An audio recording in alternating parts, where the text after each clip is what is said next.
All right, thank you for joining us on Worldwide Slot Car Chat on Zoom, number 143. I'm your host, Greg Galb. The gang is all here. We got Don Young and Gio and Mike and David and Lef and Wayne and Chuck and J-Rod and Garth and Krister and Dewan and who's that? Is that slot car guy? Is that you, Travis, hiding behind Samsung SM something? Matthew, Jeremy, John, and Phil. We'll figure names out as we go along. Does anybody have any special presentations they want to do that don't necessarily fall under any category? I should have asked this earlier, but I figured if anybody has some long kind of presentation they want to do, we do those first, and then we'll do show and tell and stuff like that. But seeing nobody jumping up and down, we'll do show and tell. So if you have something you want to show and or tell, raise your virtual hand. Garth is ready to go. Take it away, Garth. Yeah, I just got, I worked on my track a little bit, added some LED lighting. I just wanted to show that. Cool.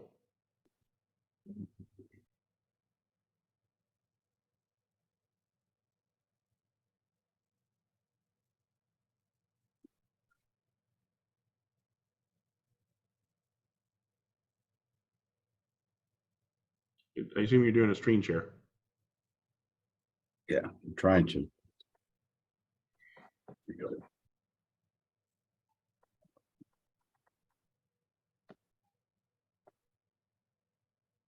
Okay, got that? Yep. Okay, here's the track as of last year. This was the last year's update, which was this middle section here. And this is going to be kind of hard to see, but these two tracks here, okay, one went this direction, if you can see that arrow, and then the upper one, which was directly over the top of it on some cantilevers, okay, and then the underneath of it was lit up, and it had some small LED lamp posts here on the top, but it wasn't lit up that well. And to tell you the truth, it was kind of cool. It had kind of a monocle feel to it on the underneath here, but this whole section here kind of took away from the view of the two back straightaways underneath here, which were the really quite long straightaways. So I decided to change this up, okay? And this is the new version of it, okay? And here's the same two straightaways, but instead of being on top of each other, one up and one down, they're next to each other, okay? And then these trees were moved down a little bit lower, so the view is a little bit better. And then I added these USB LED light things in here, okay? These are these little flexible USB lights you can buy to plug into your computer or any USB thing, like on your keyboard or something like that. And so I bought a bunch of red ones, and I got little connectors on the bottom here, USB connectors, and I got it wired up to a simple, transformer, okay? And there's 10 of them, okay? And then I added some homemade fencing and some a little bit of trees here and there. This is the before of that section. Okay, that's kind of what it looked like where the two tracks were above each other. And this is the after, okay, which is the tracks are side by side. And it's a little less track, and it's a hell of a lot faster than it was before. Got a few. This is a view, another view of it, okay, the new section of it. And I've got some LED, some of those USB things, LED lights underneath there as well. And this is the opposite end of the track. And again, I added some LED USB lighting over here. Another shot of it, okay. And that's probably the best shot of it right there. Okay. And it's pretty cool, everybody likes it. So yeah, very cool. There you go. And more visibility, better visibility for it has. Yeah, that was the main goal of it, and it looks cool, and it helps with the back, to view back into the longer straightaway. So yeah. Nice update. Thanks for sharing. Yeah. Since I don't see any other show and tell hands, I'm going to go ahead and do my show and tell. Apparently I switched tabs earlier, so gosh darn it. Let's try that again. Get to the tab I want. Share. There we go. Okay, so I got a new car, and if you're already reading the tag, you may already know what the car is. Dennis might know what the car is. You all know that it's going to be a blue and yellow, and then it's a Porsche 917. So this is the car. ooh, Cool. So this is, Dennis, do you know how many pieces this was? It's like, No idea.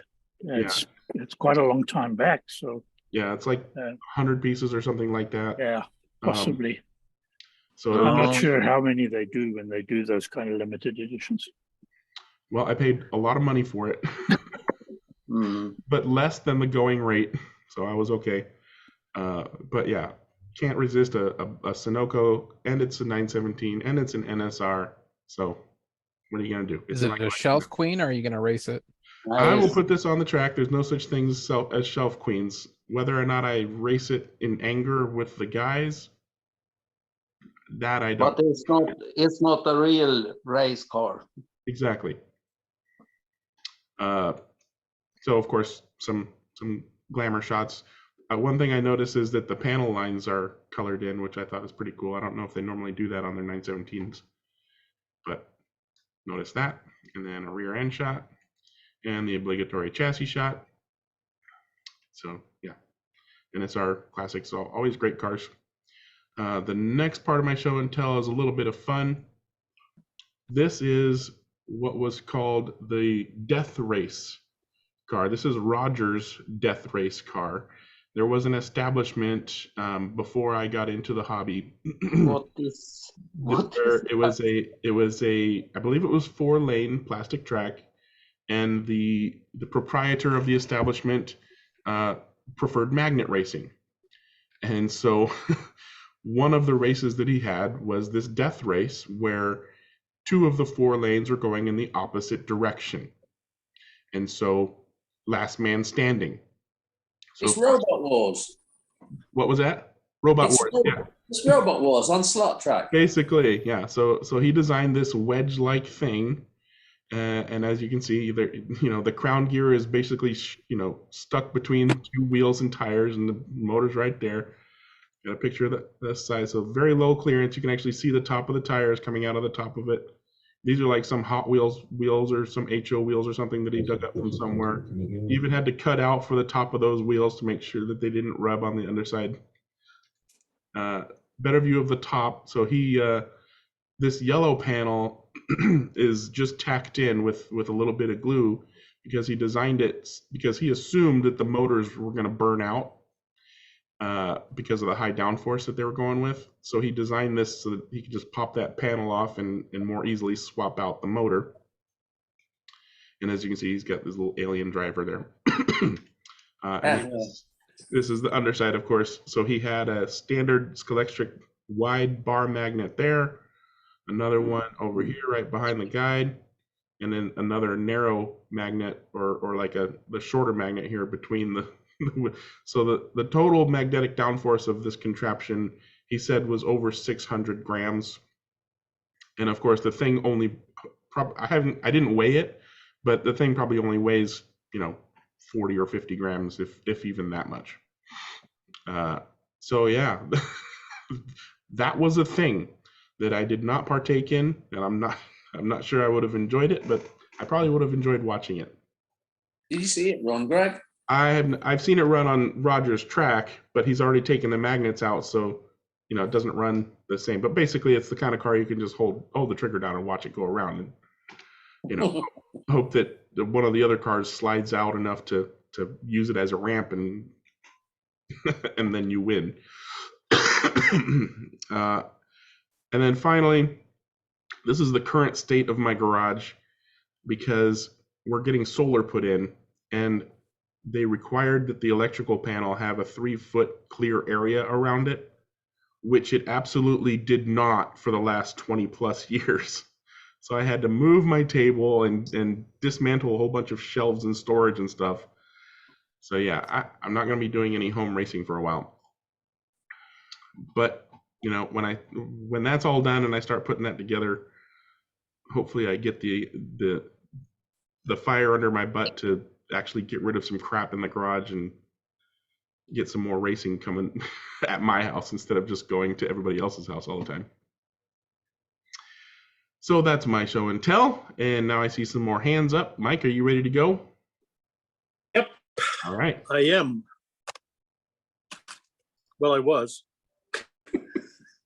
Well, I'll go with the easy stuff first. Let's see. Got to hold this one back. Oh, nice. I got the Watkins Glen stand, and my grandson and I assembled these. So I've got this, and I've got the Martini grandstand. Oops. Nice. With the pink knife in there, and it's SEV Marshall on the back. Are these the SlotTrack Scenics ones or the? Yeah, SlotTrack Scenics. Yeah, they're really, really nice. Yeah. Easy to put together. Good fun. And oh, there it is. And I got this too. Oh, there we go. MR Slotcar. MR Slotcar, yeah. Yeah, and I haven't chipped it yet, so I haven't run it. It's about the same size as the Revo Slot one, but it has a much smaller wing on it, which I thought was interesting. It's more solidly mounted on here, and you can see it's in there. The Revo Slot one has the breakaway wing on it with the magnet, but it's a really nicely detailed car. Jury's out on how it runs, but it should run, I think, as well as my McLaren F1 that I've got. And eventually I'll have enough for 3 in the class, and then we'll be set to go. So that's me. That's all. The Porsche 911 GT1 is pretty sweet too. So that would be a good thing. Yeah.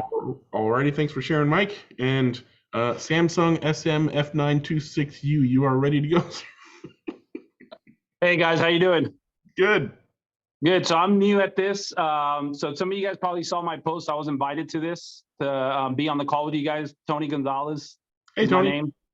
My name. So I put out my track online because finally it's all done to the liking of how I wanted to finish it. And I finally posted it for the first time on all the different Facebook groups. And I was invited. I don't know what you guys want me to show you and not show you. So if you guys want me to do it's entirely up to you. Usually when we have a new person, we just have them tell us, how they got into slot cars, how long ago it was, basically their slot car related history, and then, what they're currently doing and stuff like that. So anything you'd like to kind of share with the world about Tony and about your slot car past, present, and future, go for it. Yeah. So, 132 slot cars. I just got into it last year when I bought this track that was semi-finished. It was the table set up and the tracks were on it, and then I did the whole layout of all the scenery and stuff like that on this track. I don't know if you guys know Kip out of Georgia. He's a friend of mine. He moved to California. He couldn't take the track with him, and he had it for about 6 years. And he did the work of designing the layout of the track, which is really, really cool. But that was pretty much everything else was wood, right? So it was all exposed wood until I got it. And it took me about 5 to 6 months to finish the track exactly how, I'll turn the video around and I'll show you guys and walk you around it so you guys can see it. For those that haven't seen it on the Facebook sites. I used to run the 1/64 scale, like the HOs back in the day when I was younger, and then got into racing real cars. So I've had 5 different race cars that I raced, from Lotuses to Fiats to what do you call it? The not the GTR, the Mitsubishi Evolution. I had one of those with like 800 horsepower that I raced on circuits very similar to this. What the Evo? 5 or 6? It was an Evo 10. Oh, okay. Okay. Yeah, so it was a Mitsubishi Evolution 10, all-wheel drive. So I've always been into racing. I started racing go-karts when I was young, so always been into the racing scene. Been to a lot of different races, rally racing, all sorts of. When they used to, I was raised in Miami. In Miami, when they used to have the Grand Prix of Miami before they brought it out again, you know, seeing all the Lolas racing in downtown Miami and stuff like that. Emerson Fittipaldi actually raced for my dad's team when he was the district manager for Extra Supermarket. So I was able to get into his car and stuff like that. So real cool stuff. And that's what keeps me going with this, right? So I'm going to turn this around and I'll walk you guys around the track. If you guys have any questions or anything like that, stop me and I could, let me see how I turn this. I'm not good with all this stuff. There you go. All right, so here we go. Can you guys see that? Yeah, looks nice. All right, so I'll start over here. Over here is where we got all our controllers. So we got 6 controllers, of course, a digital track. Some of my cars are sitting right here. That's kind of like the car that you were showing earlier. Yep, I got that one. Nicer. Carrera edition, though. Yep. Starting gate right here. Controllers, power unit down here, sitting on a base. Controllers, more cars. Track comes around this way. Goes down here through the Porsche bridge. I'm gonna give you guys a view of that. Very cool. Then the track comes back down through here, down the main straightaway in front of the grandstands and in main grandstands and in front of the pits, which normally I keep my F1s here. Just set up kind of like a little display. Got some of the pits in there. Ferrari bridge, all lit up with LEDs. Kip made this. This is custom. It's got 2 Carrera Digital boards, one on each side. So you can see from any side of the track, you could see where what laps you're on and what position you're in. So the track comes around this way. You've got some camping area over here. Some Marshalls over there. All these are handmade stickers that I made. So every color is hand laid on top of the next color to make these decals that go on the wall. So you got the third straightaway coming this way. All handmade foam, Dremeled foam to look like tires for all my walls to protect the cars. Then you go through the first tunnel. Helicopter that I made, hand painted. Then you come around here to the next stands on this side. So one of my favorite parts, which is the big boy here. Then comes up here. This is the mountain section, isn't it? Very cool. What was that? This is the mountain section. Yeah, mountain section. Got a couple little Easter eggs.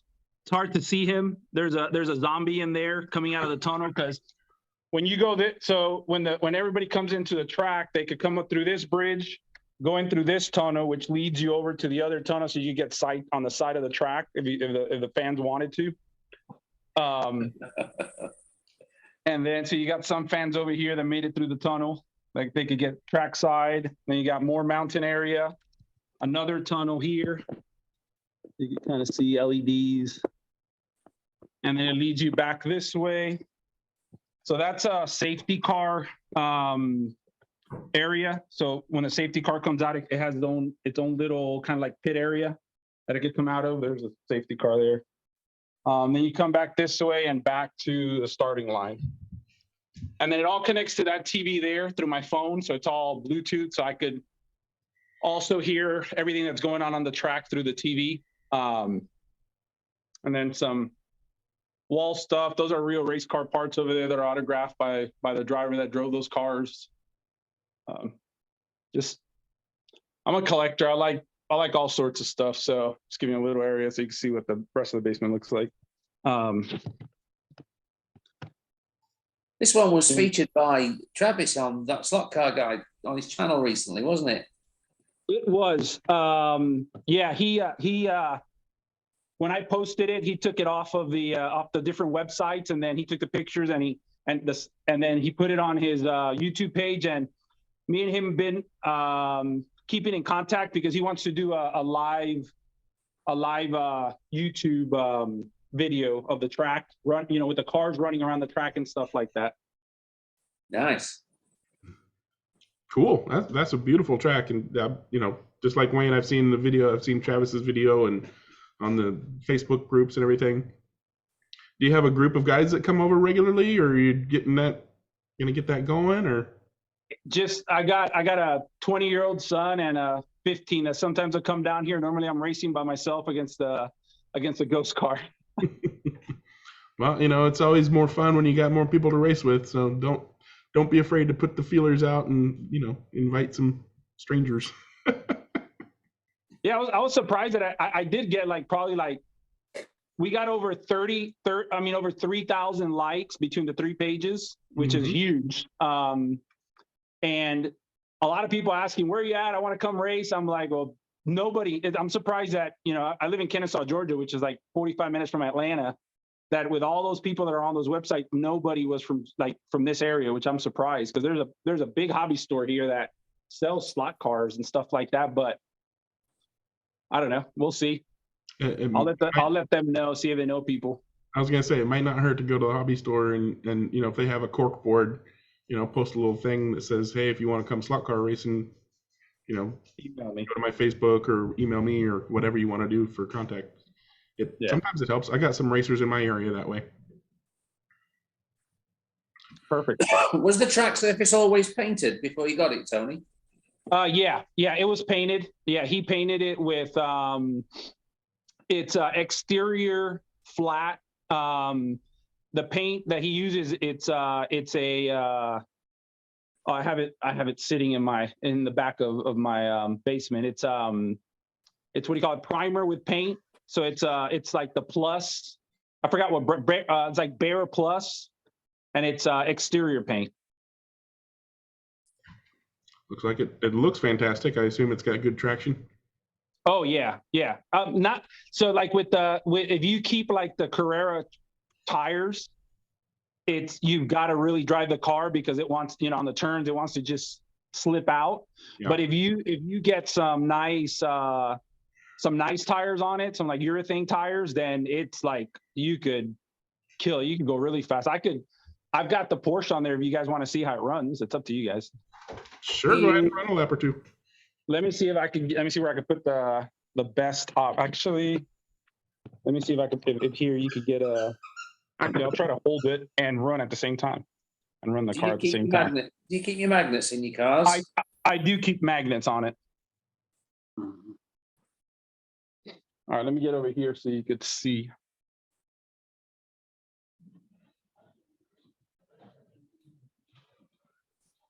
Woo! Just flipped it. That's the tightest curve on the whole track. Yeah. That turn right there is super tight. It's when you know you're being watched. Exactly. I know, right? You can see it. Can you guys see it? Yeah. Yep.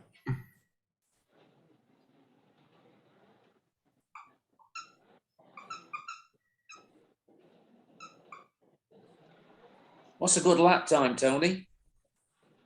I haven't. I just finished a track, so I haven't really started doing like track times and stuff like that. But I would say it's probably close to like 5 seconds, or I would say probably like 5 to 7 seconds, because you could really go really fast on this track. I haven't really kept like the numbers on it. Yeah. Because I've been doing it by myself, so I really haven't been tracking that stuff yet. Pretty big size. And have you tried any cars without magnets in yet? I have not. I haven't tried it without the magnets yet. What were you saying, Phil? I was just wondering, what's the dimensions of this table? The table looks pretty good size. Yeah, what's the footprint? Yeah, so from here to the end over here, it's 16 feet. Okay. And then from this corner to here is 13 feet. Okay. And I could show you the end if you guys want to see what it is. So right here, this table is cut right about right here. It's cut like right in this area, all the way across to where those cars are. So if I ever need to move, I got to just remove these track pieces and I could split the tables in half. So this whole section from here to here, because this is on cantilevers, can you see under the track? Can you see that? Yep. Yep. It's a really nice setup. Like the way it's done, it's on casters. So what's cool about it, I use all this as my storage for all the extra tracks and Yep. But you could see here. Yep. You see very nice setup, very sturdy. Like I could stand on this table and you can see all the legs. So those are the two legs, one for one table, one for the other. But like that, from that leg all the way down this way is one table. And then all my wiring is like, and I know it's hard to see, but all the wiring is all built into one central location from both sides of the track. You have lots of power taps in there. A lot of power taps, yeah, because I got a lot of LEDs. Like I got the street lights and stuff like that. All the lights in the tunnel. So like the exits have red lights. The entrances have the blue lights. I mean the green lights. On this side, you have the two red lights and a blue light for the pace car, the safety car. They all pick up the power from the track rails. Yes. Yeah, so they're all going into boards. Let me see if I can show you on this side. We got a little bit better light. It's hard to see it, but they're all tied in. Maybe here. No. Well, kind of. You see, it's dark down here, so I'm not gonna be able to show you. I'll have to show you another time and bring a flashlight. But they're all going into boards. That board is connected to the main power. Yep. Very nicely done, Tony. Well, thank you very much for coming, Tony, and sharing that with the group. And Thank you guys for having me. Stick around and enjoy the chat. Krister had some things to share, right, Krister? And I like Alfa Romeo. Of course. Let's take a look. This is the car Ronnie get his first World Championship race win in Watkins Glen, 1971. Very nice car. Chassis, Underneath, what's that? Shoulder? No. trailer, yes. Shoulder? Yeah, it's a trailer. I'm slowly starting to recognize these things. Krister's been teaching me It's all this stuff. it's special. It's modified by me. Is that a car for you, or are you selling, or is that one out the door? No, it's for me. Okay. And I'm working on the new Porsche 917. Oh, nice. Very nice. Yeah, it's very good car. Yeah. Hopefully it's going to go very fast. I can show the chassis under it. It's a Works chassis. It's a little more narrow chassis and 5 liter. It's a 3 liter chassis, this one. Uh-huh. So I think it's going to go very fast, this one. And, working with a driver, seat belts and everything, interior. So, that's going to be very nice. It's a car for me too, I hope. and work with a car to Dennis. Oh yeah, this is the one that you were testing today. Yeah, today on my Okay. track. Yeah, we have changed some things into it. It's a Mercedes C9 Group C car. I built this. Looks very pretty. Oh, it's very pretty. It's all livery, but I think it's going to be a very nice on the track down at your place. Also a Schöler chassis, very special. You put down the engine. So Oh yeah, it's right down. yeah. It's Yeah. right through the chassis and Yeah. instead of on top. Yeah. So It helps a Have lot some- with the clearance to the back of the body too. yeah, exactly. So I had some testing on Friday on this car or tomorrow. See what I can do with this. We have some issue with it, and this body is going down to you. Thank you. Yeah. Yeah. So I can put in your chassis. Yeah, these are good for the other guys. These are the Kyosho Mini Z radio control bodies. Nice. And Krista and at his club, they run them as a Slotcar series Yeah, we do that. with think the I nuts have and bolts some- chassis. So I'm going to try one of those, see how they work out here. Human. Yep. They're nice. very lovely. Yeah. Built on a model chassis car, 124. Very cheap too to make, because I don't know today. Do you know what the price today of the bodies? Dennis? Not offhand. Can find out. But they are very good to race. Now what do you have more? And I like NASCAR. Well, I don't think anybody else is wanting to do show and tell. So if you want to show a couple more cars, I think we got time for it. Now I can do that. Okay. The Mini My- Z my- cars also use the FC130 motor, don't they? Do the mini Either do the Mini Z cars use an FC130 motor? Aren't they 1/24th scale?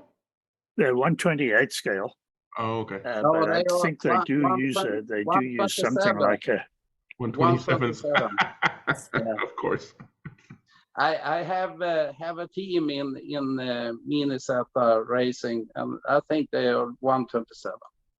So yeah, but they are very lovely to race with model racing cars, and they like Risa Petty.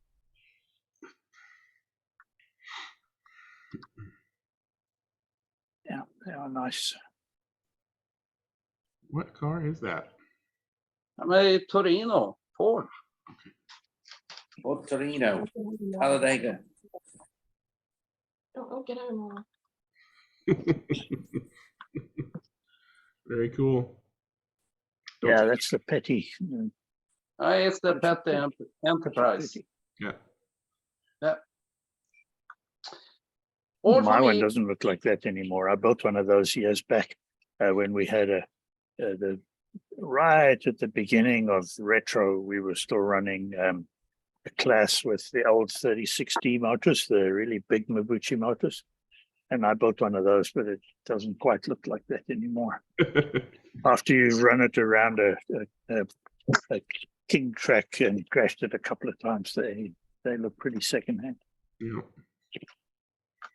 Well, it looks like we're ready to move on to Club Corner. If you have Thank a you. Club Corner thing you want to talk about, past, present, or future racing slot cars, well, now is the time to raise your virtual hand. Otherwise, we'll just open the floor and talk about whatever. Wayne, did you have something? You're sticking the finger. Yeah, I'm just raising my virtual hand. Okay, go ahead, Wayne. Well, it's on the subject of Pub Corner, although it's got some show and tell aspect to it too. As a few of you are aware, and maybe the viewer isn't, one of the big DiSCA races of the year, digital oXigen races of the year, takes place this coming weekend in a town called Best, which is just near to Eindhoven in Holland. And in 2 days' time, I take a flight out to take part in it. It's the usual DiSCA format with 2 90-minute GT3 races taking place on the Saturday, followed by some practice for a World Endurance Championship qualifying session that starts on the Sunday morning, followed by a 6-hour endurance on the Sunday. I'm going to put my mobile phone in this, I believe it's in the chat. So if I try to share screen, yes, and go to my gallery, we can have a look at a few of the things that I've discovered this week. Is this the Suzuka track? Yes, it is a Suzuka track. I don't have any photographs of it right here that I can show you. No, but we've seen it before. Yes, you've seen it before. So I ordered some new wheels this past few weeks. I don't know whether they've been on the market very long, but this is my usual preferred wheel, and it's a modified NSR Air System 17.3 wheel, which is not, it's 17.1. It starts life as a 10 millimeters wide, but that doesn't really fit the tire all that well. It protrudes beyond the wall somewhat, so I narrow it down to 9 millimeters by taking a 0.5 mil off each side, and its diameter at the bead is, as you can see, 14.7 millimeters, and that builds up a tire at a certain diameter. I often run it with a foam insert between the ridges and the wheel, and it weighs just under a gram. So these are the new wheels, and they're made by Racer Sideways. And these are this is the first air system wheel that I've been able to find on the market that isn't either a 17.3 or a 15.8. So this one is a 16.9 by 10. I measured it at 16.8, and the bead's smaller at 14.45 rather than 14.7. So that will allow the tire will be not quite so tight on the wheel, but it will still fit. And another wheel that I purchased at the same time is a Racer 16.5 by 10, which I measured at 16.43, and the bead is 14 mil rather than 14.45 or 14.7. So as you can see, they're a tad heavier. And I've been asked, how come they're heavier when they're full of holes? As you can see, they've got that ring of holes. And the answer is I can't be certain exactly why. The material that they're made from might be marginally different, or the barrel. Looks to me like the hub is bigger. The boss might be a little bit boss. bigger. You can see that there's a very slight difference. There's definitely a difference in the grub screw. Anyhow, that was what I found when I got those out of the packet. And this is how they look with the same tire on all three. There we go. We've got the original NSR. This has got no foam inserts inside these, by the way. And as you can see, the tread area is concaved in shape. And then you've got the Racer 16.9, which built up at 20.5 diameter, and the 16.5, which built up at 20.3 diameter. And as you go smaller and smaller on this wheel, the control tire gets gradually less and less concave in shape when it hasn't got a foam insert inside. So that was the lesson from the new wheels. Nice. So what's the first thing I have to do with them? Well, I have to trim them down to 9 millimeters wide because they don't fit the tire all that well. And here I am doing a Dremel tool job. As you can see, I've put a little black line around the edge of the wheel there. That's to give me an idea of when to stop and start measuring again. So I knocked them down to 9.5 wide from that side, and then I spin the wheel around and repeat the process on the opposite side to get down to 9 millimeters. Forgive me, I went out. And here we go to the next day where I want some wheel inserts because I've been unable to purchase wheel inserts for those wheels. There are different diameter barrels, different diameter inserts required. And so I went to the internet and started to try and find a nice face-on shot of the preferred insert. And I couldn't find one. Every photograph I could find of my insert, this one fits in a 17.3 wheel, by the way, is an angled shot, and I couldn't get a nice front-on shot. So I put the insert on a piece of paper and tried to take a photograph where there were no shadows underneath it because, yeah, that was difficult to do.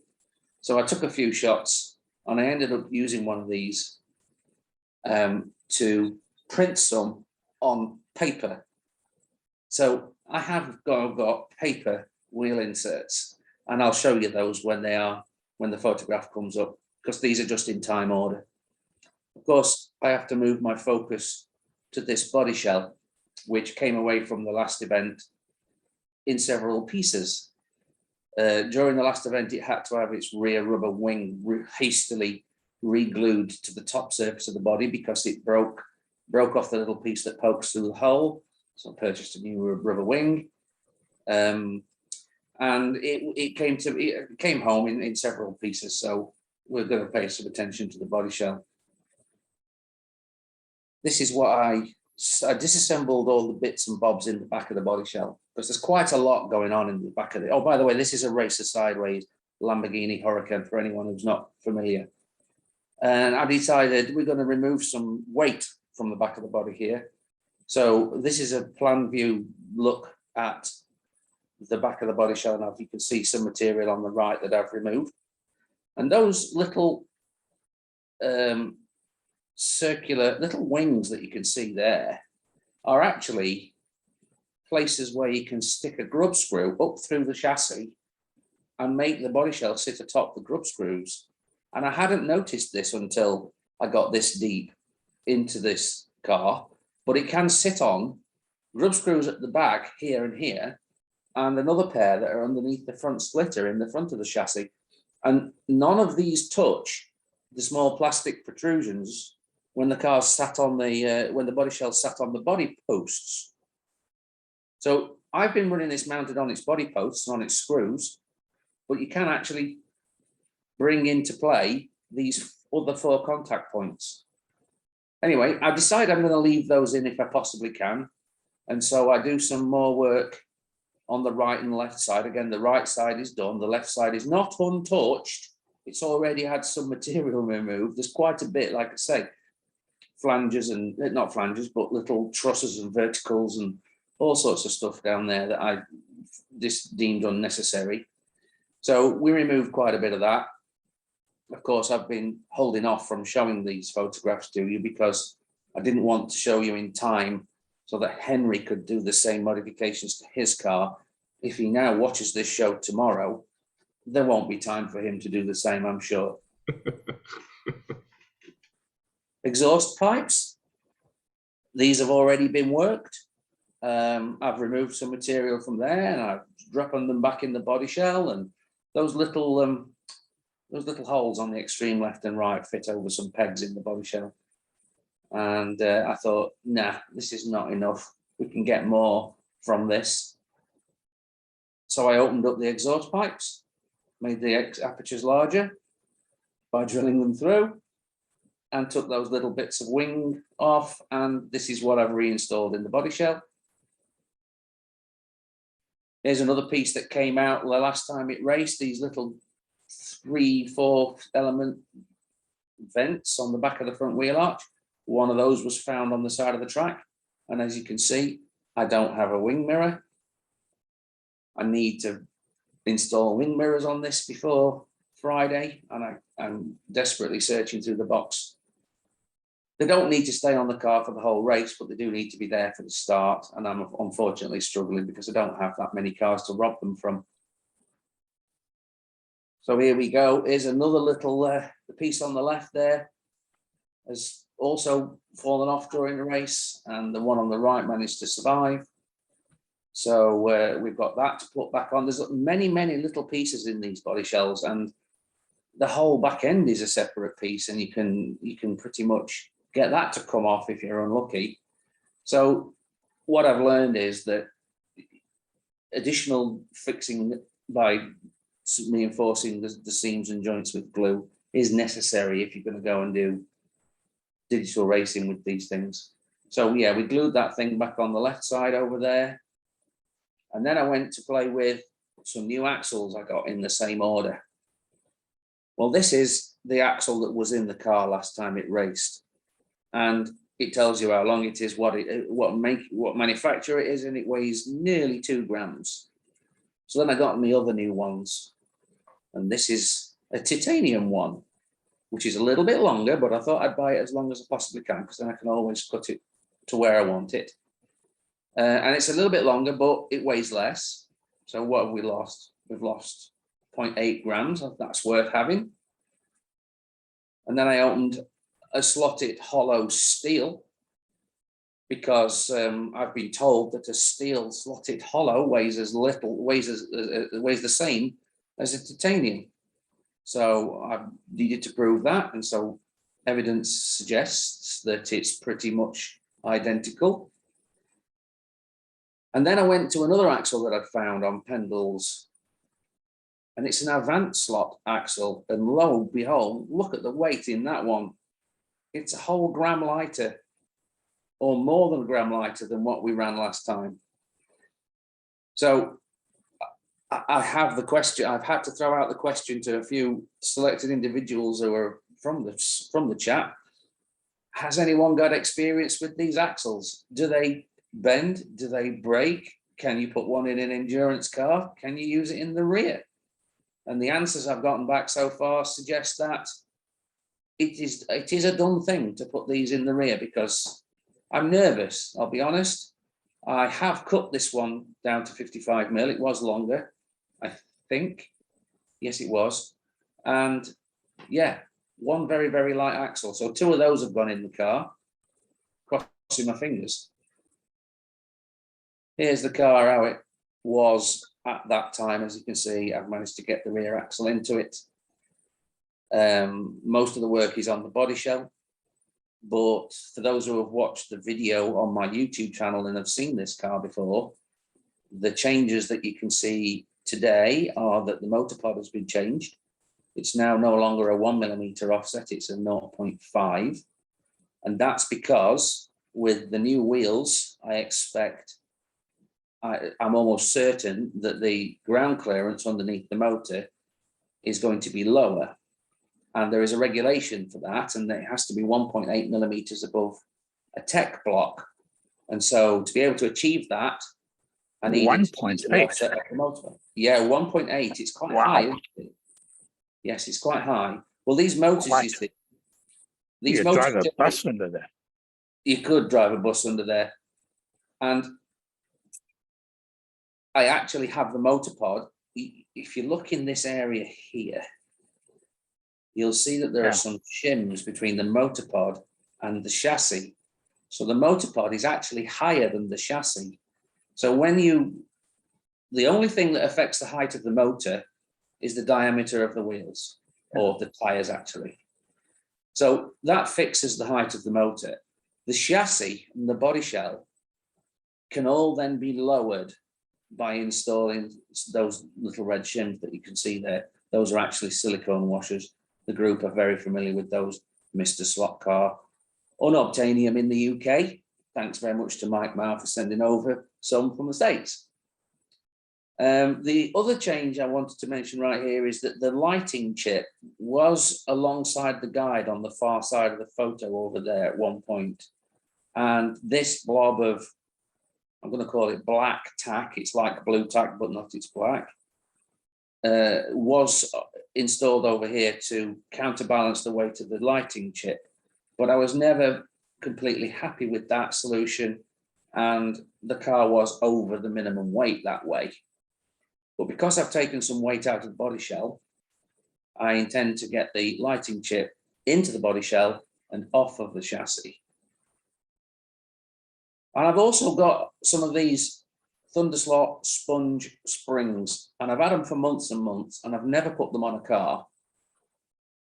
And now I've got a 6-point motor pod in there. I can actually play around with them. So I found some screws, found some flange aluminium nylock nuts, and threw them in the car just to see what I got. Well, that gap underneath the motor pod is the gap that's caused by the shims that I've just been describing. So my feeling on them is that they are quite firm. They are a lot firmer than most of the springs that I could have put in this position. So the suspension is basically a completely different layout and this time out, because we've got some sponge springs. I'm not quite happy with them as they are right there. And what I've actually done with them since I've taken the photograph is I've spun them on my wheel, on my tire truer. I've slit them so that they're now no longer 4 millimeters tall, they're 3 millimeters tall, and the offcut has gone underneath the motor pod in that gap just there. So the motor pod is now kind of sprung in both directions. And as you can probably tell, I'm just flicking through photographs and trying to speak sensibly about whatever crops up. Oh, here we go. So yeah, I managed to get my hands on a free graphics package. My printer, well, I don't think I've used it for a couple of years at the best. And so I chucked that photograph into the graphics package and shrank it down. Christ, it must have been, because it was a high resolution photo, I think it covered 2 A4 sheets of paper. But I shrank it down until it was about 12 millimeters or so in diameter. And I printed 3 rows of different sized paper wheel inserts, which I cautiously scissored around until they would fit inside the wheel. And then I've just put a bead of glue just inside the wheel rim and rested the paper on the bead of glue. Let it set up, and then I've gone back again and put another bead of glue on the outside around that black perimeter ridge. And they look quite good on the car at 2 feet away. They're perfectly functional and they fulfill the requirement for the regulations. Now then, this is the final thing, I think. An interesting thing. We've been discussing recently the merits or otherwise of a long guide blade. This is the one that most people have used. It's the Slotting Plus universal long guide. And anyway, I dropped it into the chassis to take a look at what we got here and built it up. And I cut it down and all the things. What I've discovered is that the braids are set further apart on this guide than any other guide I've got. I've had to cut the guide blade slightly shorter than it is here in the photo. This was the first install.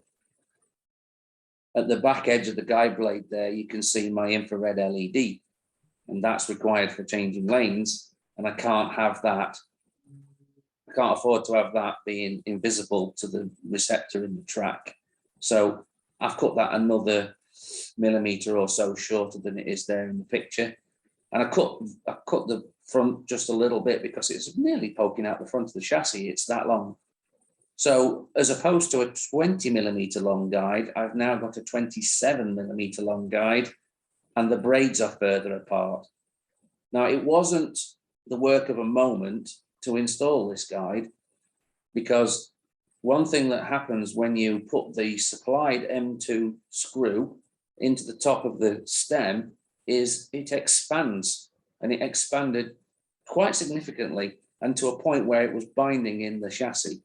So I had to take a 1.7 millimeter diameter drill bit and drill down the stem until the M2 screw could go in and barely stretch the diameter of the stem, because the stem diameter actually fitted the car wonderfully until I put the screw in the thing.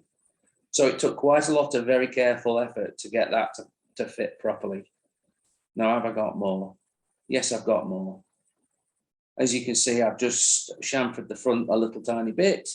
I'm not sure about the slot depth. That's going to be the first thing that gets checked. The guide is 7mm, and I believe 7mm works very well in Ninco track, but I haven't actually got a piece of Ninco track to try it in. Back to the body shell, back to the light kit. Anyone who follows my YouTube might be aware that I had problems with the connector that went between the car and the body shell last time out. So I've changed this connector that you can see at the bottom of the photograph for this. I think they're called, what are they? They're usually soldered into printed circuit boards. I forget what they call them. Gio will know, he uses the same ones. Yeah, but I don't know the name. So I think it's something like a motherboard, the pins or something, but yeah. Yeah, it's like a motherboard. Yeah, it's a motherboard interface socket of some kind, isn't it? You get them in a long row and snap them apart. Now, the person that built this body shell, put the lights in this body shell, put 4 LEDs in the front lights there, and he wired them all as one, effectively. And although this little light board you can see here, which is a Johnny's Workshop one, comes from the UK, it's got 4 outputs, for 2 for front lights and 2 for rear lights, naturally. All 4 of these front LEDs were running on one output of that board. So I thought they were slightly dim, I'll be quite honest. And I've had a conversation with Johnny at Johnny's Workshop, and he said, well, the amount of current that you're drawing through one channel is probably more than it's capable of, and therefore you need to either separate the front lights and run them on 2 channels, or change something else. So what I did is I put a little link on the back of the circuit board there to use 2 channels of the center 2 pins that you're looking at there are front lights, and the outer 2 are rear lights, and all of that right hand side of the board, they're all earths, they're all connected to each other. So you can use any one or all of those. So yeah, that's my lighting change, and I'm happy to say that now it's installed and lit like that, my headlights are brighter than they once were.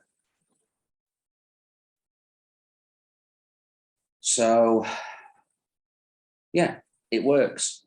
That was the most pleasing thing to find. Then I polarized the plug and socket by painting one side of it with some Tipex, and that indicates which way around to put the connector. It's nice to be able to solder it all up without even thinking about polarization, because it doesn't matter until you try them. And then when you try them and they don't work, you just flip the plug, you spin the plug around and they do. Oh, and then I'm weighed one of my front wheels. Sorry. I'm not sure why. Oh yeah, I am.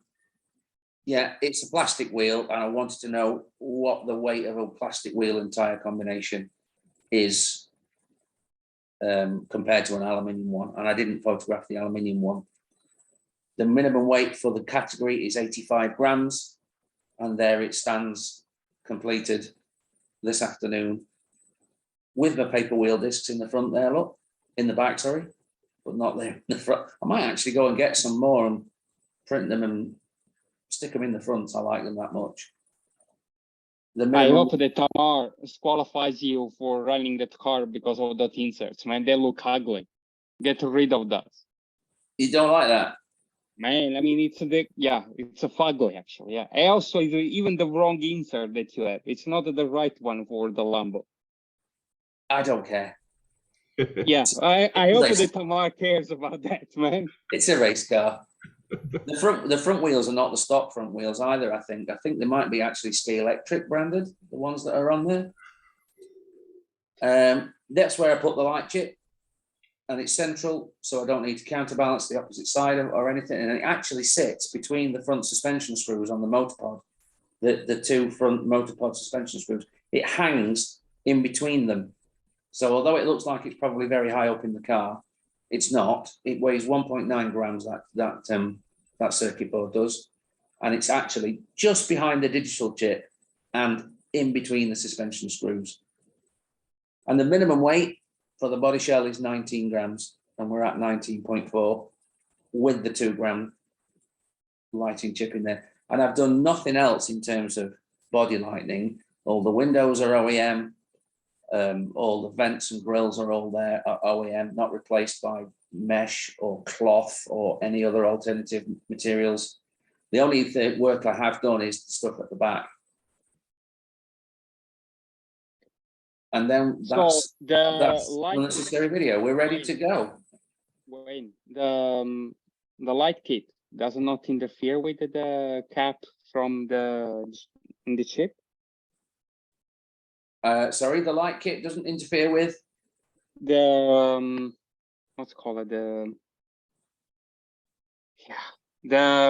big cylinder cap that is on in the chip. Yeah. So the chip measures 10 millimeters wide, and you can actually fit that in between the springs that are on the front of the motor pod. So that's a bit okay. So it doesn't interfere. The body can jiggle and jangle. If I go back to a picture of the chassis. Yeah, it's nowhere near it.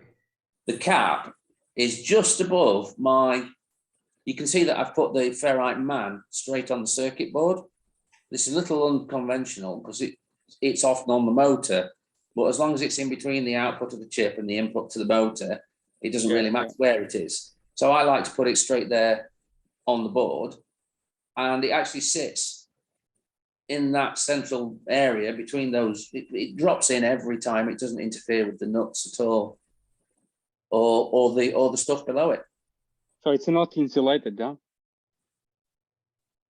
It's not insulated. Don't know whether there's any danger, but now you've mentioned that, Gio, I will put a piece of electrical tape on top of those legs there. You never know, man. I mean, if you are gonna get some stuff from the track, I mean. Yeah. So what are those 2 grub screws between the chip? Sorry, on each side of the chip. Oh, the tall ones. Yeah. Okay, so you're looking here, aren't you? Down in this vicinity here. So yeah, I mean, yeah.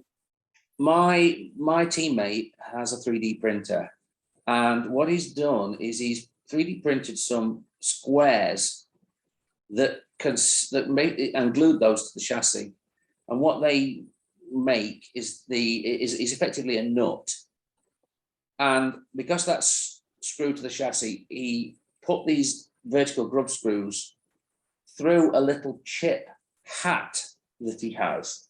It's a little plastic 3D print that sits on top of the chip around the capacitor there, the large round capacitor there. Okay. So it's and effectively traps, but doesn't trap it hard.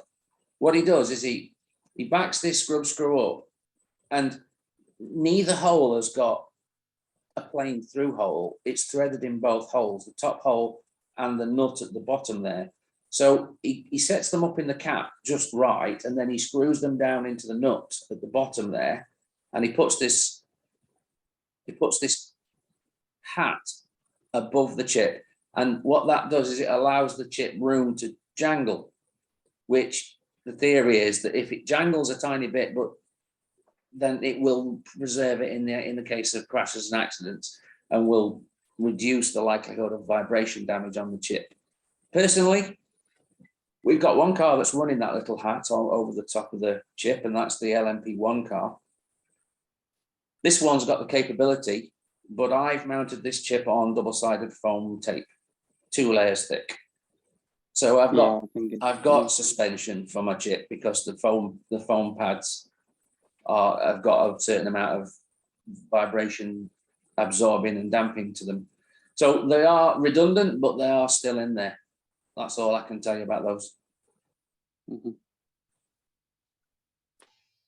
I like the aerial for the C chip is lying down. I think I'm going to try and leave it there. I put a little tube over there, glued that in place for that wire to pass through so that it can't get in the way of the front axle. I've done quite a few hours on this car this week, over the past 3 days, and it is, I don't know if there is such a thing as over prepared, but until you get there and you crash it, you don't really ever know what you face. So yeah, a lot of it is the same as it was last time. Few important things changed. Last time out, it was competitive, but it had a reliability issue. Hopefully we've eradicated those reliability issues, and this time it should be at least as competitive, it was top 3 in the UK at that time.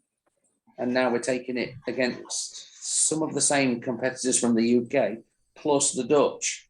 I have no idea how we'll get on. I mean, consider also the Dutch, they know the track. I mean, most of them know the track, so. They will, and they were there last week, and they've been there in the week, as you will know, because they've been testing a new version of the oXigen system. Thanks for stopping my share. I didn't know how to do that. No worries. I was about ready to just put the kibosh on. Yeah. I think it's a subliminal message just to say shut up. But honestly, as we love you, Wayne, but as long-winded as you are, we still learn a lot of really cool things about how you set up your car. So I have no problem when you do these things, because I'm always learning some trick that I may never use, but it's still good to have it in the back of my head. And I certainly look forward to seeing, hearing what happens at Eindhoven this week, and take as many pictures and photos and share them as much as you can, like you sometimes do. We'll try and do that, yeah. That'd be great. Thanks very much. All right, so I don't see any other hands. Phil, did you want to do your thing? Looks like you might have dipped. Are you still here, Phil? I just figured I had a little opportunity to go grab something to drink. There you go. Well, we got plenty of time left if you want to talk about your projects. So you guys in the past had seen my slot car track, and it was pretty nice, pretty decent. And then I got married and I sold my house. So I'm gonna just share up here. Let me find this screen share. I usually don't use Zoom. I usually use something else, but I'll pop this guy up. Hopefully you'll see this in just a second. Blinding speed of modern technology. You may now be looking at my shared screen. Is that so? Yep, we can see it. Picture of my buddy Tim and a friend of mine's wife, slot car racing at my old house. I got married, sold the house last spring, in the spring of 2022, moved to my wife's. This is who I married. So I think I traded up for the track, and that's us on our wedding day. And, which one is you? Yeah, which one is you? I'm in the white dress, and we like to wear each other's clothes. Hey. So anyhow, I get married, and this is just off the shore by our marina at Lake Michigan. And then this is what I got to move into. So this is in my wife's basement. And she's been encouraging me to put a track together. And so we just budgeted away a little bit of money. And this is the kind of the before. Here's that same room after. Nice. So before, you can see the soot on the wall from the fireplace, things like that. Paneling, wood paneling, the classic. Now, where I really blew it here is I didn't paint the inside of this closet, and I think I'm gonna leave these closet doors off. But again, here's the before from the other angle, from the opposite end of the room. I just want to say, growing up in the Midwest, that paneling is part of my life. I know that paneling. That paneling is part of everyone from the 70s and 80s. Yep, exactly. The 80s life, Jeremy. But anyhow, this is the room. It's 28 feet from the back side of this display that you're looking at, the black corner there, right at the front edge of the photo. It's 28 feet out there to the stairwell.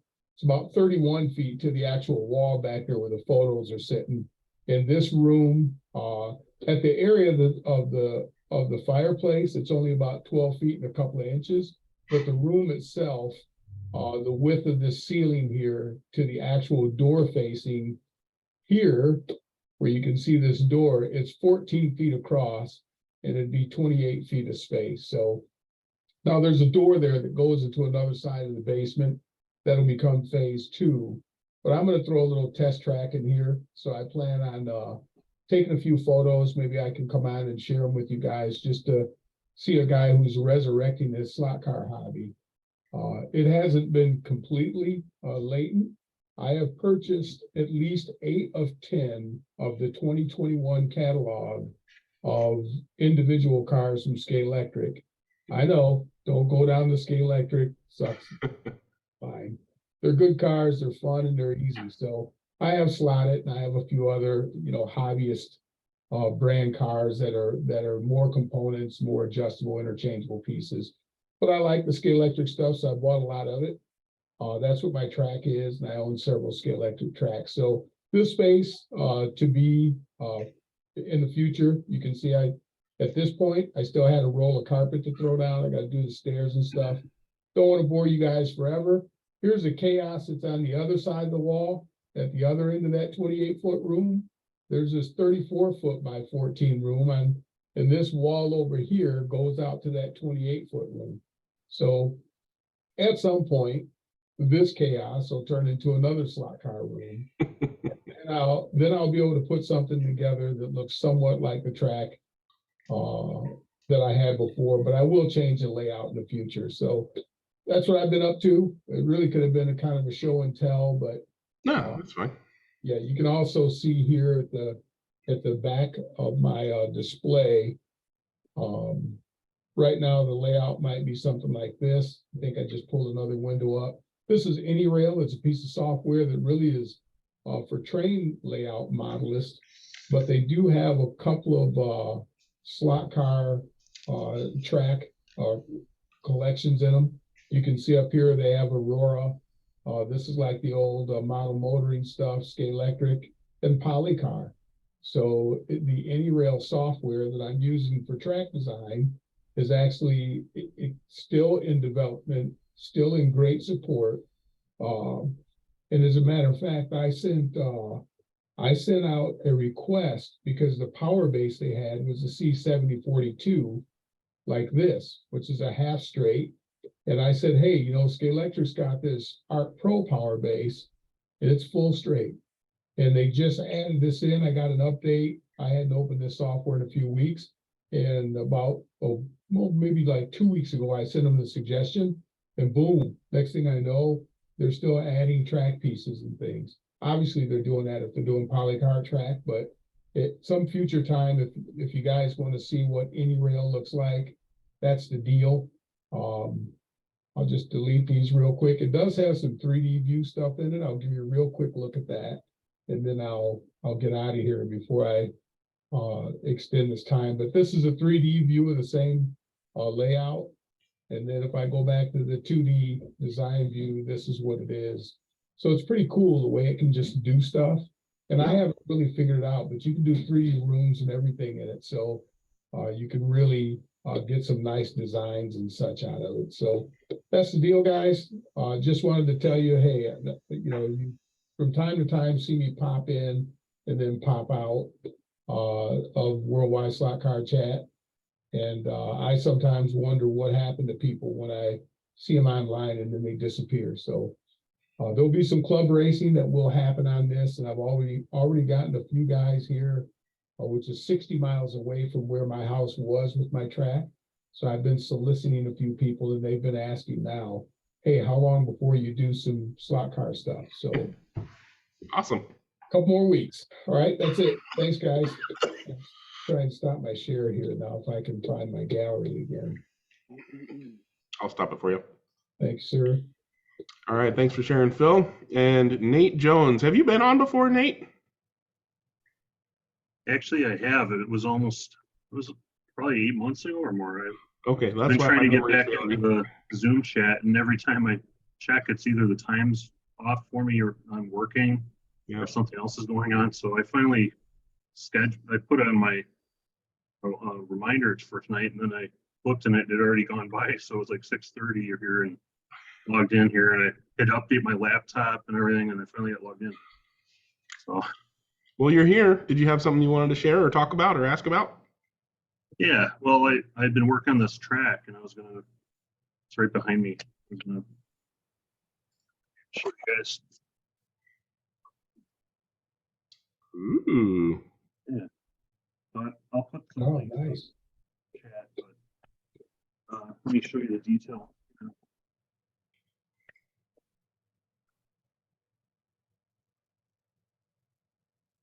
Yeah. Oh, very cool.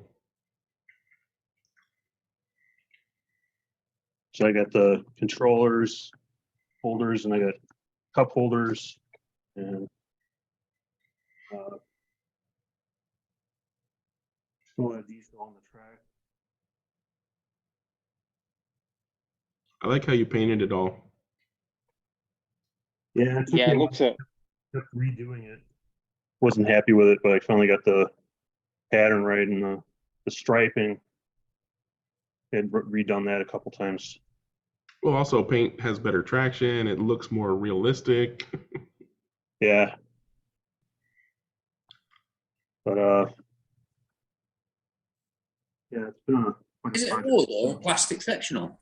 That's That's Scalextric. Scalextric, yeah. Scalextric, yeah, digital. So it's got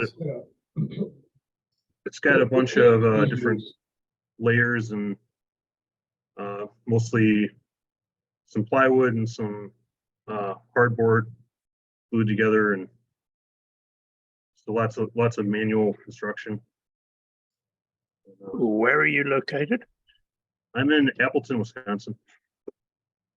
So I think I spoke to you before I ordered my track, and I ended up completely redesigning it because you know how that goes. Uh-huh.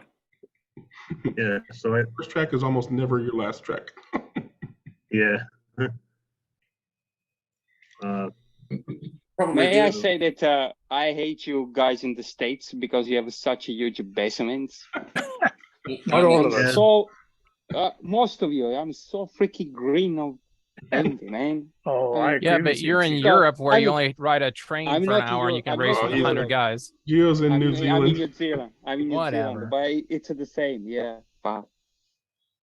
Here in California, we have no basement. Oh, there we go. I was Nice. designing an any rail as well. So Okay. I think Nice. have you posted this on SlotForum? yeah, let me send you. I I'll think put the link out there for that. A little bit familiar, I yeah. think I've seen it. Yeah. I like that layout. Yeah, it looks good. It's pretty fun. We've done a lot of racing on it, and it's holding up pretty good. I don't think I want to change it at this point, but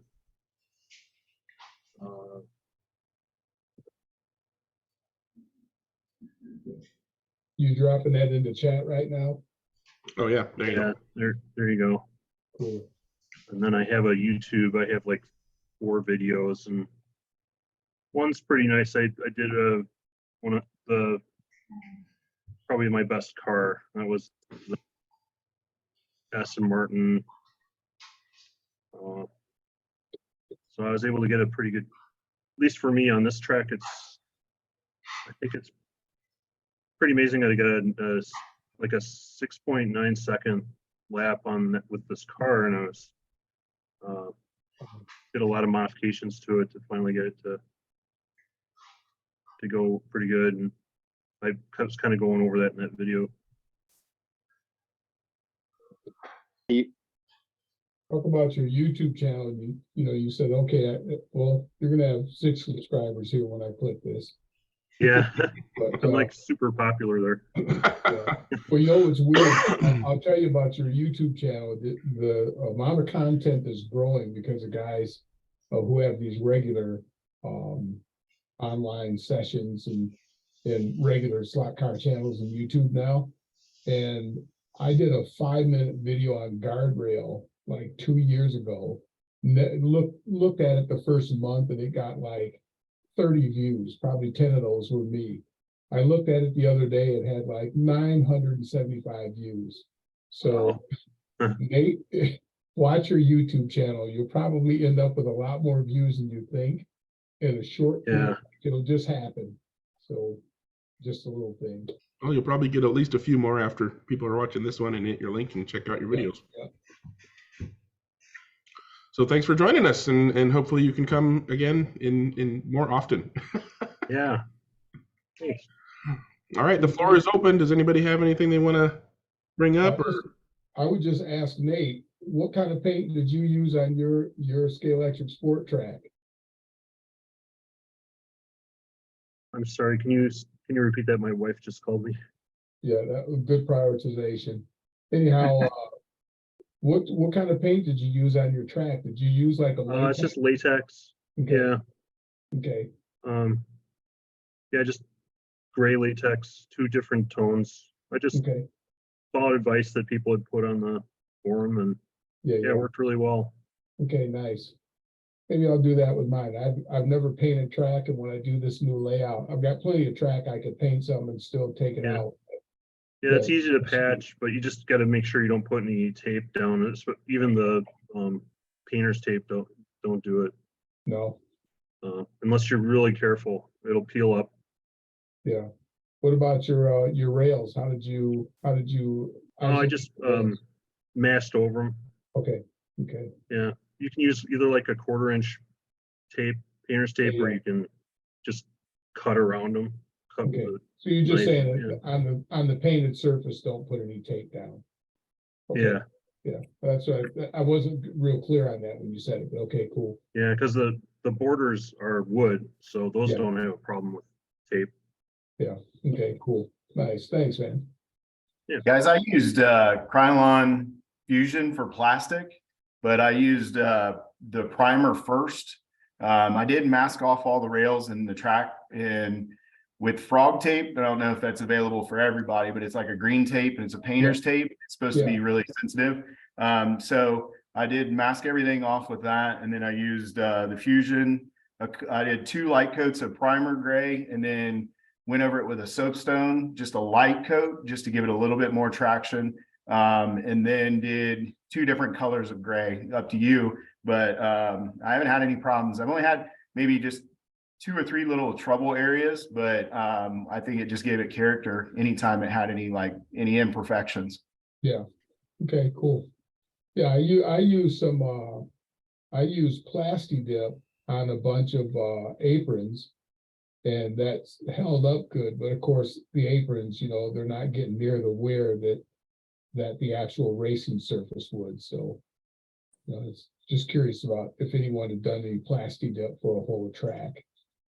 When I cleaned mine, really what I consider to be really good prior to doing anything, like alcohol, wiped it all down. Felt like it was, all the grease was out of like the molds that it was made in. And I did a latex, and once it dried, I hated it. I was like, this is terrible. And I was to the point of like scrapping all the track and throwing it away. So believe it or not, I went back through and removed all of the paint, everywhere. And then, went back in and started over with the spray paint. And I don't know what results you guys are getting from anything else but spray paint, but that was what I found to be the best. And it gave me the best result too. Like I was pretty satisfied with the way it looks. Yeah. There is one other kind of paint that you can consider. I ended up doing the same thing, but I used a paint roller. But without the primer, you're right, it doesn't hold it. It doesn't adhere as well. Okay. What are you saying, Dennis? There is another paint that you can consider. It's expensive, but it sticks. It's called UMA, and that stands for urethane modified acrylic.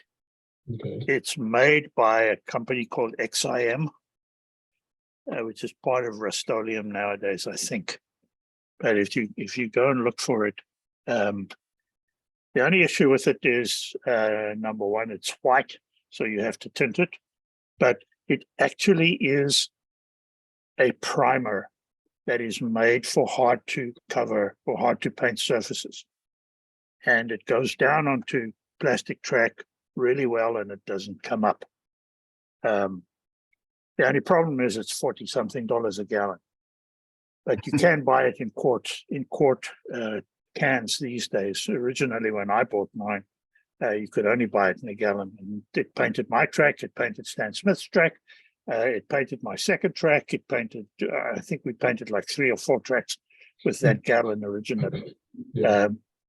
It goes down onto wood, it goes down onto plastic, it works really, really well. And it gives very, very good grip afterwards. The materials involved in the man hours in painting a track after taping it off and then removing said paint, $40. Sign me up. Yeah, yeah. You guys are like surpassed my knowledge of, you know, customizing cars and stuff, but along the lines of paint, I got this panel line accent color, and I use it with a different brush. I take the brush and kind of cut the end so it's kind of frayed a little bit, and very lightly I dip it in, like clean it off so there's only a little bit of that, and then that's what I did any of the race lines, so to speak. And it looks pretty dark at first, you know, so you can rub it with your finger until you like it, but then it does lighten up, and it just gives you that little added accent of, you know, a real race line as opposed to just the 2 lanes for the cars. So it's I think it's Tamiya, or however you say it, Tamiya panel cream. So that's what happened with mine is I used an acrylic like from the art store, like a black to blend in, and after I did that, I lost all traction. It was absolutely horrendous. So I ended up stripping all the paint off and doing it over. But the other thing about my track I wanted to mention that I thought was worth doing was I've completely soldered every single section of track. I have like 7 sections, and I ran a bus wires for each of the 4 rails, so that there is absolutely no way that there's going to be any kind of connectivity problem between the pieces of track. You're just as crazy as me. Yeah, I think I got the idea from you. Painting a track and not getting the result you want. So what do they say? The definition of insanity is repeating the same steps with, you know, expecting a different outcome. You can only imagine painting or retaping a track off after you just scraped it all off and thinking to yourself, you're gonna get am I ready to do this again? And we sure did. Yeah, you can't beat soldered jumpers between every connection for power continuity. Yeah, only when you have to replace track, but it's not too bad. That was unfun. I did have one piece. I held the soldering iron too long on it and didn't notice until it was all installed on my track. Yeah. And in that one spot, the rail was lifted because I was pushing down on it at the time. So on the track it was up, and only some cars were bothered by it. But then we had one race where like all of the cars that we were racing were bothered by it, and it's like, okay, well obviously I gotta fix this. But it took me months to finally get around to actually, you know, unhooking all the wire from the bottom because I had it all, you know, pulled and, you know, so it wasn't hanging and loose, and pulling that section out and unsoldering that track and soldering a new one, trying not to mess it up. But which is why I haven't done I have an idea for an update for my track to expand the pit lane to 2 lanes, but I haven't done it because it's going to involve, you know, tearing up half the track and doing a whole bunch more soldering and stuff. It's like, is it that important? Yeah. Not yet, anyways. Yeah. And the other thing I found is good to do is to tape off the switch on the inside lane as you come around to the pits, because, you know, you have people, you know, it'll end up swinging into the outside lane and missing your pit. So I just left it that way. Just have a little piece of painter's masking tape on it, and it just keeps the switch from activating. Yeah. All right, well, the floor is open. I can hit the stop button, or we can just chat. Matt, did you have something you wanted to ask her? I just have this situation every once in a while. So I have a Scalextric track, and I have 4 lane changes and 2 areas where you can pit. So, you know, the changeovers. Every once in a while when I'm actually pretty consistently when I'm running in analog. If a car comes off and then we put the car back on, sometimes those lane changers are triggered and they'll switch over. Is there anything to do to combat that? I thought about, like, how to pin them down or put something like a little tiny piece of plastic in there so they won't. The worst, what I'm trying to avoid is if somebody's coming like full throttle down the straightaway, hitting one of those guys, halfway or even flipped over, and then they're off and crashing and everything. Has anybody else ran into that, especially with the Scalextric track? I just use tape when I know I'm going to run analog. Yeah. I just don't. I don't like if I'm just going to flip over and test an analog car for 1 or 2 laps. I might not go around the track and tape all my lane changers. But on my previous layout, I had like 10 lane changers at about 100-foot lap. So, actually, no, there's about 5 because I had 4 lanes. But, I would just go tape them off. That was the easiest thing. There is a modification somewhere on SlotForum that I saw where you can put a magnet in, so that the magnet is weak enough so you can still use the flipper, but it was strong enough where when you go through, it won't just kick itself over. Right. Yeah. The problem is that the reason it's happening is because I'm assuming that your lane changers are powered from the rails as they come from the factory. Yeah. That's how they're designed, to get power from the rails. I actually have power traps to all the lane changers. So I have 12 power traps on my 86 foot. But where are they getting the power from? From the power base. Okay, so they're getting power from the rails. Essentially they're getting power from the rails. And the reason this happens in analog mode is because some of the lane changers, when they have been without power and then they power up, so you've been off power because your car crashed. You go over and you put your car back on and then you gun it. When the lane changers boot up, sometimes they'll flip the flippers. The reason Phil's suggestion doesn't help is because it'll just flip the flipper. It's not the magnet is only going to hold it from one side or the other. It's not going to keep it from going to the other side. I had done that model a long time ago as well. Okay. So taping the flippers is not a bad thing. I still do it even though my lane changers are all separately powered. But because my lane changers are all separately powered, meaning they are the wires that used to go to the rails go to a whole separate power bus on a whole separate power supply, not getting power from any power base. And one of the benefits to doing that, other than offloading some of the load that they draw from the power from the rails, is they only get powered up once. Even if I'm running my track in analog mode, when I turn my track on, the power that supplies the lane changers gets turned on just once.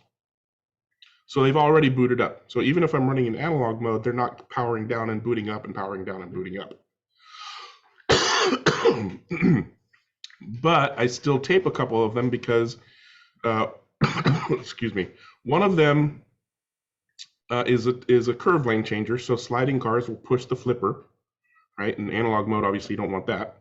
And then a couple of them are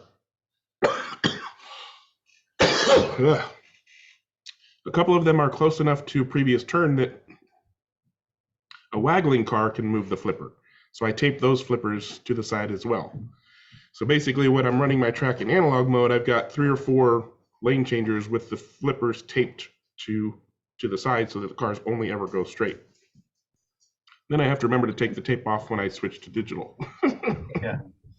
But only on the curved lane changers, Greg, as you said, that you tape? The curved one is the worst one because cars are pretty much always sliding on where the flipper is. Okay. So I always tape that one for sure. Okay. But there's a couple of lane changers where it's just one straight away from the previous turn.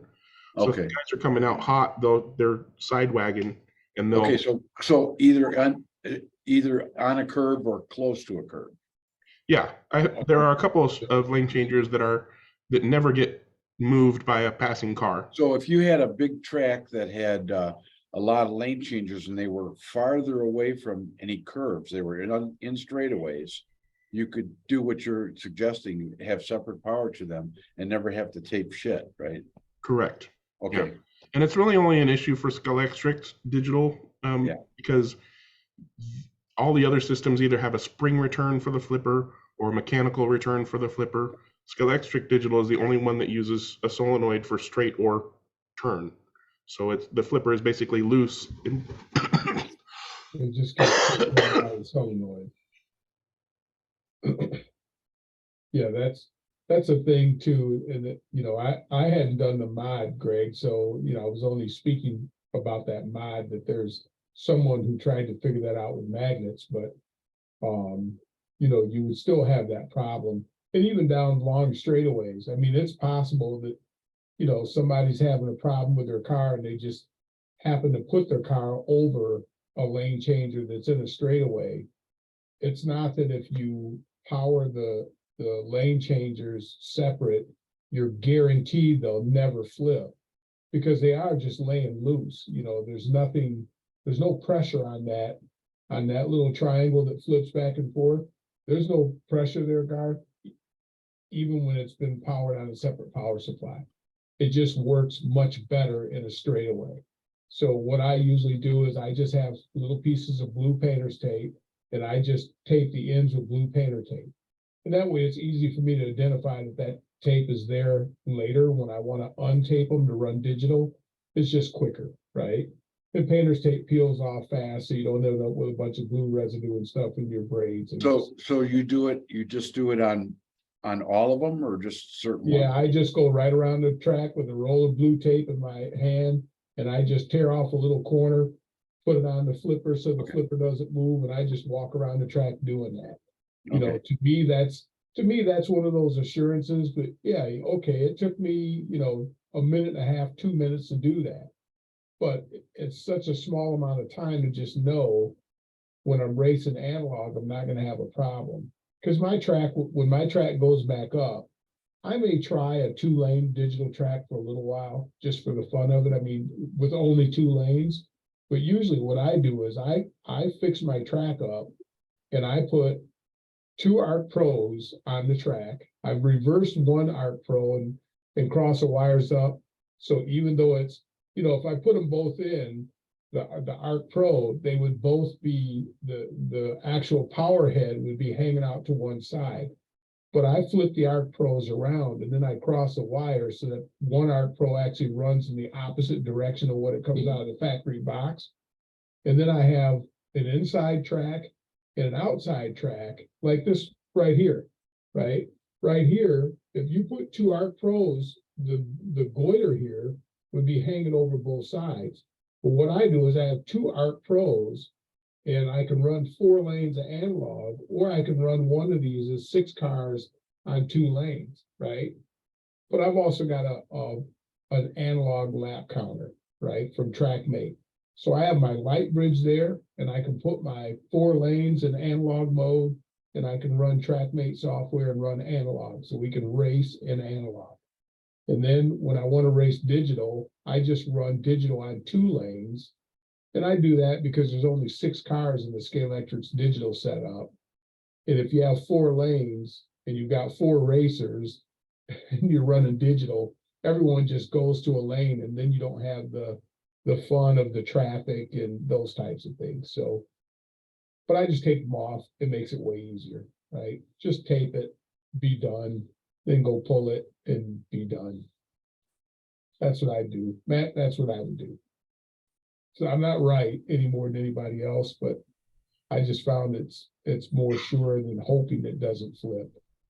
I had the thought of taping them off initially, but then I thought the guide would end up just stripping it, or the tape would get up in the braids. But as you guys were talking, I looked at it. There's like the fat part of the triangle on that flipper, and I can just bring that over to the side that is not going to be in contact. And that, you know, like you said, with the blue painter's tape or frog tape, yeah, it seems to be sensitive enough that that'll eliminate that whole issue. It's just annoying when you bring somebody over. It's like, I don't set it up for digital. If somebody comes over and it's like, hey, let me see your track. It's just easier to throw 2 cars on analog and say, here you go, here's a remote, you know, have at it. And then the flippers keep flipping, and then they're looking at you like, Is this always happen? It's like, no, it only happens, one, when I show it to people, and two, when it's in analog. So, yeah, I agree. 2 seconds, throw tape down. That'll rectify the whole thing. Perfect. Yeah, and I use electrical tape, you know, just some of the narrow electrical tape, just like a half an inch, like you said, at the back end of the flipper where it's wider, so that you can have the tape on the part of the flipper that the car's braids don't rub over, and that does the trick. That sounds like maybe we should get No Mag Mike to do a video on that for his channel. You know, taping flipper technology. Mike doesn't do analog on his track, do you, Mike? Yeah, but he's our resident YouTube Scalextric guy. So. Oh, okay, I guess I don't fit that. Once I get my track back together, it'll take, you know, a month before I start doing. Maybe it'll take a month before I have a track I would do that on, but I'll do a video on that too. But, you know, I'm committed to. I spent thousands of dollars thinking I was going to do this weekly YouTube channel. And I didn't get very many hits, and then I'm like, okay, I'm just going to kind of do this a little more casually, but I would like to try to add some content to our hobby, just because I think the exposures are good for people to see it and go, oh, there's one I wanted to watch for whatever reason. So we'll see. Bill, you said you're 50 miles away from where you used to be? Yeah, my previous house was in Kalamazoo, Michigan. Okay. And now I'm in Grand Rapids, Michigan. Okay, Grand Rapids. Okay. Yeah. But you know, it's that I was 90 miles away from where I had a boat, and now I'm only 30 miles away from where the boat was. And a couple times a year, I'd like to take a slot car track up to the marina and go in the big storage buildings where they store the boats in the winter. And I would have the essentially North Shore Marina Grand Prix, which I would just set a slot car track up in there and get going. So my slot car logistics just got 60 miles easier for taking my track out, for a portable track out to show other people slot car racing. So there's a couple wins in there for me. So some more marina slot car racing in your future. Yeah, more often, right? I won't have to go, oh, I got to drive this thing 90 miles to get it set up and all that kind of stuff. So it should be pretty cool. It's always fun to get other people who would never see this stuff, and then they come out and they see it. And then, you know, after that, usually I go by and someone says, oh yeah, by the way, we got a family slot car set. You know, it's kind of cool. It's kind of fun. I got a question for you guys that know a lot more than I do. I have a couple Scalextric cars. One's a BMW 330i, and the other ones are the McLaren ones. And the problem I have with them, after I've modified them, cuts them off the, you know, just get them floating nicely, like the rest of the cars. It's just kind of random how they end up, you know, whether they're great or okay. They're usually much better than the out of box, you know, with taking the magnet out and so forth. But I'm using the Paul gauge urethane tires on all my cars, and they're working really well, except for these couple cars where they just hop. Like if you hit the throttle real hard, they'll just start hopping, you know, down the track. And I don't know if it's the tire, maybe the rims are crooked or just barely slightly or loose or something, but I just can't seem to figure it out. I don't see that the axles are bent on the BMW. It'll be your motor not fastened to your chassis, or your chassis is flexing. Yeah, probably the flex. Glue the motors in. I'm guessing. If the motors aren't glued in, then they're able to move, and then the power won't transfer. So get some shoe goo and shoe goo the motors in, and then check the axles as well. If the rear axle is moving in the, you know, if the bushings are moving in the holders, that'll do the same thing. So glue those in as well. Yeah, I think I've done all those steps, but we'll check again. The biggest thing I found with them is the wheels being out around. I had a Honda that I just got, Scalextric, that hopped around like a rabbit all the way down the straight, and you could barely see it, but it's significant enough that it would. And I just put another set of wheels in it, and it worked fine. Yeah, So I've done that on a few cars. If it's hopping, I would say 90% of that is from the wheels being out of true. Yeah. So chuck them in a drill if you don't have a truer, or get one. That's Okay. the truer is paramount. It's just so important to get the cars to run decently. Yeah. Do you have a? Paul, you're running Scalextric track, correct? Yeah. I think if you go to rubber tires, they're going to have a little bit better traction than the Paul gauge does. Well, I've got paint on the track. Yeah, his track is painted. Remember? Oh, okay, that's right.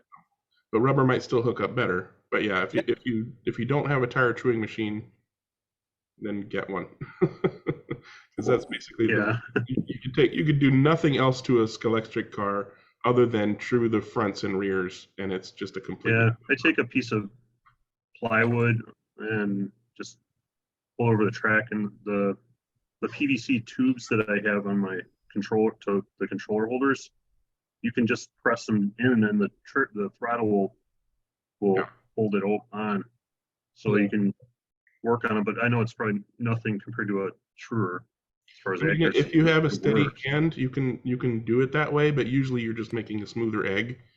But yeah, well, the problem with it's bouncing, right? So it's doing it while you're trying to true it too. So yeah, and that's why, you know, making sure the motor is glued in and the rear bushings are glued in, and then you can do that.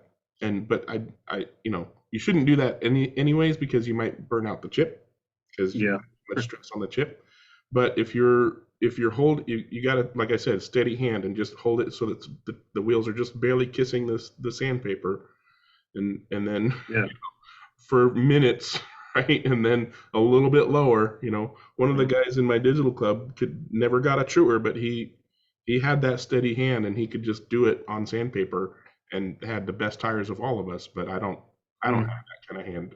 I got me a machine. Well, speaking of chips, they're back in stock again. You guys notice that? Yeah. I just ordered a bunch. Yeah, back in stock. Yeah, if you're trying to true by lifting the back end of the car up, what I found was if you just go get yourself a few door jamb wedges, right? Not to hold the door open, but for construction, you just take one and just slide it in, right? And if you do that, then you can use that for a wedge-shaped spacer, and then you can get a set point for where the car sits. And then, you got this wedge, and the car sits on that wedge, and then that keeps the car at a certain height, and then you don't have the bounce, because the wedge is holding the chassis. And then when you start rotating the tires, when you first get them to touch, then this works similar. Yeah, because when you bring the car back and forth, it engages it to the sandpaper. Right. Yeah. So that, or just switch to silicones. Don't worry about it. Yeah, or go to sills. Yeah, but that doesn't help if the wheel is out of true. Yeah, you still need to true your wheels. Scalextric wheels. Yeah, I'm talking about truing the wheels, not the tires, right? I mean, I've had a few Scalextric wheels that were out of round, and that was my quick and dirty, like, how am I going to do this right now, right? And so I just, okay, let me get a couple of construction. Start searching for a tire truer. That's the answer.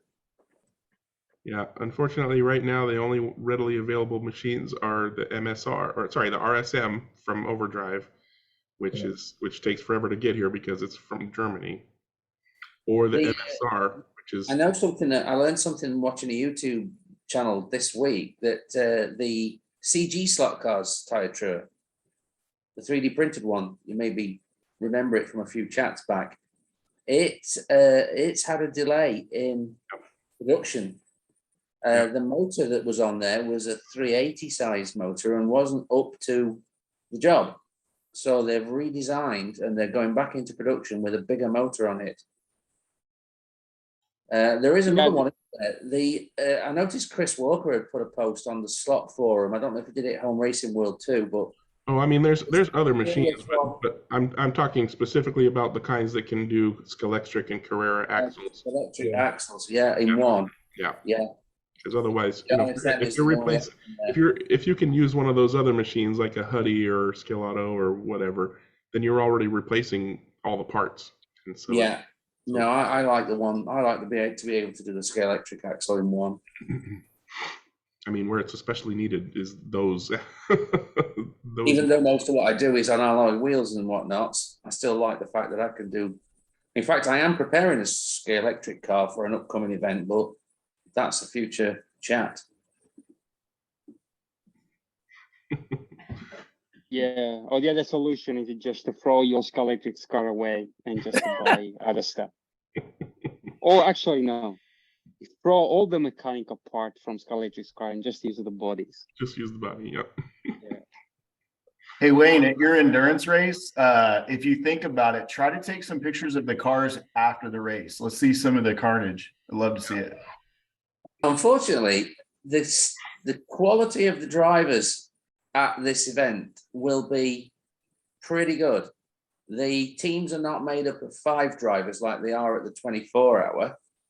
So you naturally delve much deeper into the reserve of driver quality, shall we say. Whereas the teams at this event will be mostly 3 drivers, sometimes 2. And the quality is quite high because you get the best of the Brits going over. You get the best from Belgium, Holland, Germany, not necessarily all of Germany, but some.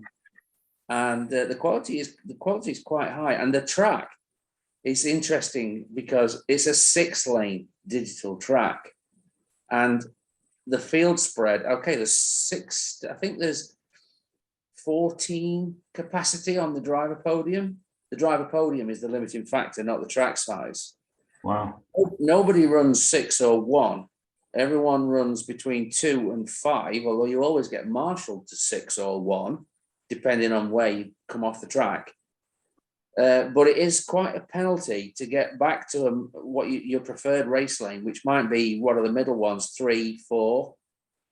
They'll be the busiest. But to get from 6 or 1 back to 3 or 4 can actually take a lap or 2 because of where the changes are positioned. So the penalty for a D-slot is actually high because it's a 6-lane track. It's not that bad. Come on, Wayne. I mean, I've raced digital on 2 lanes with 10 cars, and on the size of the track that I'm talking about, similar to Nate's track, similar to Phil's old track, those kinds of sizes, and Phil does this, runs on 2 lanes when he's running digital. 6 cars on 2 lanes is quite doable. We do 10, but that one event that comes round annual it ran for the first time last year and it runs again later this year. And we're going to go and do 10 cars on 2 lanes again. And I'm really looking forward to it because even on 4 lanes with the big tracks that we do run, it's busy enough, don't get me wrong, and you do get involved in fracas and accidents that aren't necessarily of your own making. It's fascinating to do it on 2 lanes because your whole approach needs to be adjusted to survival mode rather than trying to do fast laps the whole time. It's very, very interesting. And Nate, you can do, as long as you've got chips in your cars, I would recommend you only put 2 lanes of digital down. That way you get the benefit of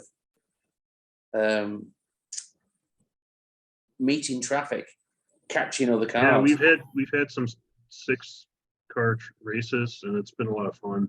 Yeah, and this track is cool because it has it's like almost a folded figure 8. So yeah, there's always a spot on the track that has a certain advantage or disadvantage, and especially with different cars, they have different characteristics. It's good. I'd have to completely redesign the track and tear it all down to make it better at this point. So just when you get into the habit of making 2 lane changes every lap just to find the optimal line. And that's when it gets quite interesting. The Suzuka track is a figure 8 too. You may be familiar with it because of its inclusion in the Formula One calendar. It's the classic figure 8. So that's why we get marshaled to both lane 6 and lane 1. It's always the outside of the corner you've crashed on, because that's the one nearest to the marshal. That's the convention. You marshal to the outside lane, nearest lane. And sometimes you get put 6, sometimes you get put 1. And it's quite a long way from the 3, 4, 5 lanes where you really want to be able to put your pace down. Wayne, I'm just curious, do you ever use like a sim or video game to learn the courses? Like Suzuka is famous in the Formula One video games and simulators. You're not wrong. There is now, as of Christmas this year, this last one, there is now a racing sim. There's always been an Xbox, but there is now a steering wheel and there is a racing sim in the house. And I haven't actually engaged with it too much because I don't fall down that rabbit hole. Otherwise, it might become a bit addictive. But Assetto Corsa is really, really cool. Yeah, I got a force feedback wheel and I play with that. Well, my 14-year-old's got one of those force feedback wheels. It's a Logitech G923. I'm not sure how much that would help you drive a slot car. Yeah, it does. It help at all. But also, I mean, Suzuka track is the one in I don't think it's own beast. I don't think there's actually much merit in learning the circuit on a simulator to take it to a slot car track. Every slot car track has its own characteristics, and the elevation changes that are in Suzuka naturally and things like that mean that Plus, during the day, the track will change itself because basically the temperature goes up and the blood in Ingo track will expand. So at one point we had some of the cars doing the jumping in the middle of the straights because of the car. I mean, the truck was really kind of going crazy. So this is at Suzuka, is it, Gio? Yeah. Well, the last time I was at Suzuka, it was May and it was hot. And I experienced that. And in particular, on the way to the spoon curve, if you're familiar with it, you come out of the hairpin at Suzuka, you go around a right-hand turn, which in the slot car track is crested. It's uphill to the right-hand turn and downhill away from it. And as you would go down that hill towards the spoon curve, which is one of the largest radius turns in the whole track, the car would just de-slot in a straight line. And you wouldn't pick up occasionally you'd pick up another slot and you'd get away with it. But very often you'd go all the way down that straight on the tip of your guide and you just meet the marshal's hand who was waiting for you. Yeah. Which is also the spoon curve is the farthest away point. I mean, you don't see the car going around actually. You just have to guess that the car is gonna make it. Yeah. It's a very interesting corner. It inspires a lot of confidence, particularly on its exit. It's one of the largest radius turns. It's larger than anything that we do, I think, at Le Mans, for example. Yeah, correct. All right. Anyway, I'm going to hit the stop button, but as always, we'll keep chatting. And until next week, everybody wave bye. Bye.